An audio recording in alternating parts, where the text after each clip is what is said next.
भाजपा नेता का एक बयान सोशल मीडिया पर खूब वायरल हो रहा है। वहां कहा जा रहा है कि इस व्यक्ति की जो मानसिकता है कितनी तुच्छ है, कितनी घृणित है और कितनी ईर्ष्या से भरी है। ये दलित समाज को चीख चीख कर चिल्ला चिल्ला कर आतंकवादी घोषित करने पर लगा है। ये बता रहा है कि जो चमार जाति के हैं वो लोग आतंकवादी हैं, जो घास खोदते हैं वो आतंकवादी है, जो गड्ढा खोदते हैं वो आतंकवादी। यानी कि एसटी एससी ओबीसी को ये बीजेपी का नेता पूरी तरह से आतंकवादी घोषित करने पर लगा है। नमस्कार, आप देख रहे हैं बाम सेफ न्यूज और मैं हूं आपके साथ शैला।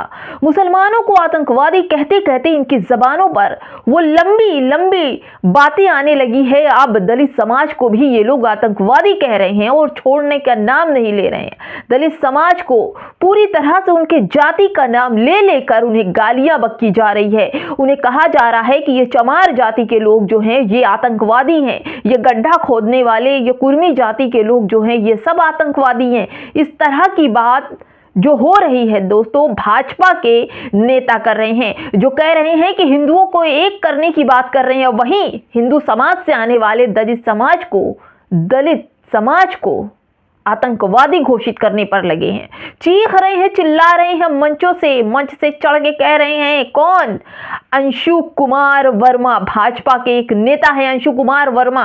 वो गाजियाबाद में खड़े होकर के मंच से चीख चीख कर चिल्ला रहे हैं कि ये चमार भी आतंकवादी हैं। दलित समाज ने दोस्तों सदियों तक शोषण को सहा है और उस शोषण को सहते रहे, मार खाते रहे, गालियां खाते रहे, जातिवाद की गालियां खाते रहे। उन्हें काम धंधे से मतलब नहीं था, उनको काम धंधा नहीं मिलता था। उन्हें एक बोलूं कि एक जानवर की तरह उनको रखा जाता था, शोषण किया जाता था, लेकिन फिर भी उन्होंने अपने देश के साथ कभी गद्दारी करने की सोची भी नहीं। और आज वो दौर है कि भाजपा का नेता खड़ा होकर के दलित समाज के ऊपर उंगली उठा रहा है, कह रहा है कि ये चमार भी आतंकवादी हैं, ये गड्ढा खोदने वाले भी आतंकवादी, ये घास काटने वाले भी आतंकवादी है। क्या दिया तुमने एसटी एससी ओबीसी को? एक सम्मान की जिंदगी तो तुम दे नहीं पाए, आतंकवाद का टैग लगाने आ गए। शर्म से डूब मरो भाजपा के नेताओं।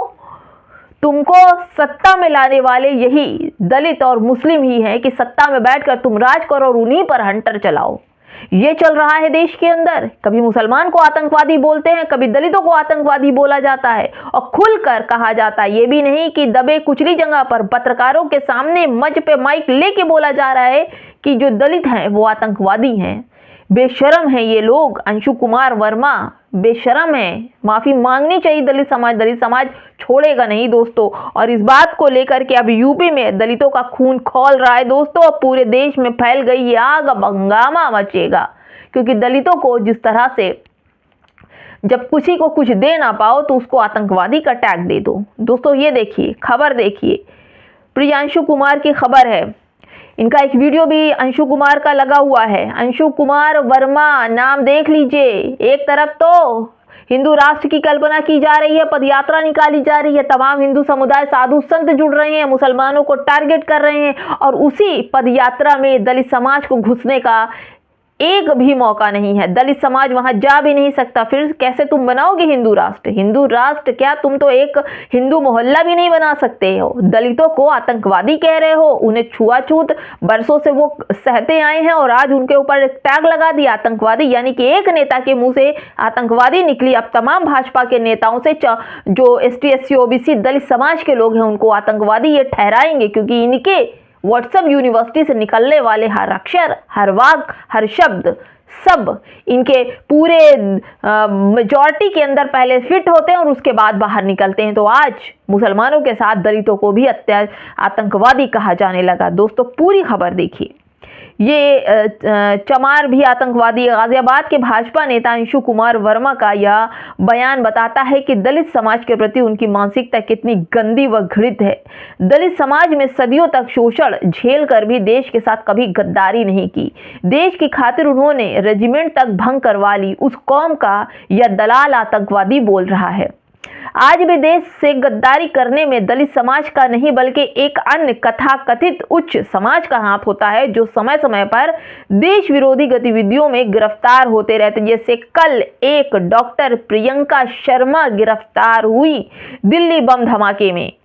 दोस्तों, इस दलाल को जल्द से जल्द जेल भेजने के लिए योगी आदित्यनाथ से कहा गया है और एनसीसीएस और गवर्नमेंट, तुम चुल्लू भर पानी में डूब मरो और उसमें छलांग लगा दो, कोई काम नहीं तुम्हारा।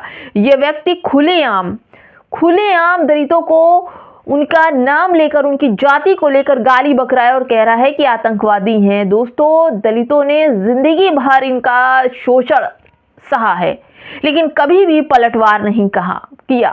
अपने हक और हुकूक की लड़ाई के लिए भी ये हमेशा पीछे रहे। अगर बाबा साहब अम्बेडकर नहीं आते, कांशीराम जी नहीं आते, मायावती जी नहीं आती, तो ये व्यक्ति जो आज दलितों को जो मान सम्मान उनके बीच, उनके समाज में है ना, ये लोग तो कुछ भी करने नहीं देते।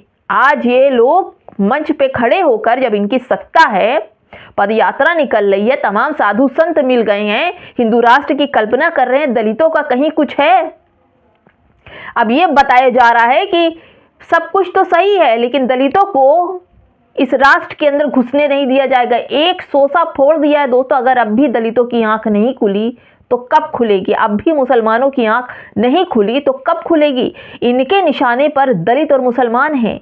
रघुराज सिंह कहता है कि तमाम पढ़े लिखे मुसलमान आतंकवादी हैं। आज की घटना है और आज ही के दिन यह अंशु कुमार वर्मा, भाजपा का नेता, ये भी कहता है कि चमार आतंकवादी हैं, गड्ढा खोदने वाले आतंकवादी हैं, घास छीलने वाले आतंकवादी हैं। ये उस जगह से निकली हुई वाक्य है जहां से तमाम बड़े भाजपा के नेता जुड़े हुए हैं और वहीं से ये वाक्य निकलता पूरे में फैल जाता है। यानी इनके निशाने पर केवल और केवल मुस्लिम और जो दलित हैं वो हैं। दोस्तों, ये खबर बड़ी ही अजीब है, क्योंकि अपने लोगों को, अपने गंदे लोगों को छुपाने के लिए जो यात्रा में जुड़ रहे हैं, कौन जुड़ रहा है?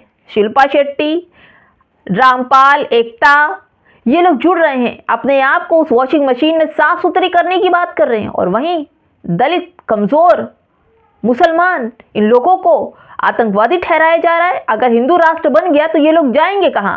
जब इनके मोहर लग जाएगी इनकी जाति के ऊपर कि मुसलमान आतंकवादी हैं और एसटी, एससी, ओबीसी, चमार जाति के जो लोग हैं वो आतंकवादी हैं, तो फिर जाएंगे कहां ये लोग? मार दोगे गोली, सबको खत्म कर दो, देश निकाला दे देना, सबको बाहर कर देना, यही मंशा है तुम्हारी। जिस तरह से भाजपा के नेताओं की लंबी जबानें निकल रही है ना दोस्तों, दलित और मुसलमानों के लिए बेहद आपत्तिजनक है। इसका विरोध करना चाहिए और इस नेता को माफी मांगनी चाहिए। तमाम एसटी, एससी, ओबीसी, तमाम बहुजन समाज से इस व्यक्ति को माफी मांगनी चाहिए और इस पर योगी आदित्यनाथ को कार्रवाई करनी चाहिए और इस पर जल्दी ही एसटी, एसटी जो एक्ट है वो लगना चाहिए। जब तक एसटी, एससी, ओबीसी जो एक्ट है वो नहीं लगेगा, तब तक इनके नेताओं की मानसिकता घृणित रहेगी दलितों के लिए, मुसलमानों के लिए। आखिर क्या समझ रखा है दलित समाज के, बहुजन समाज को? अगर बिहार में सरकार नहीं बन पाई, उत्तर प्रदेश में सरकार नहीं बन पाई, तो क्या देश से निकाला दे देंगे ये? क्या हम देश का हिस्सा नहीं है?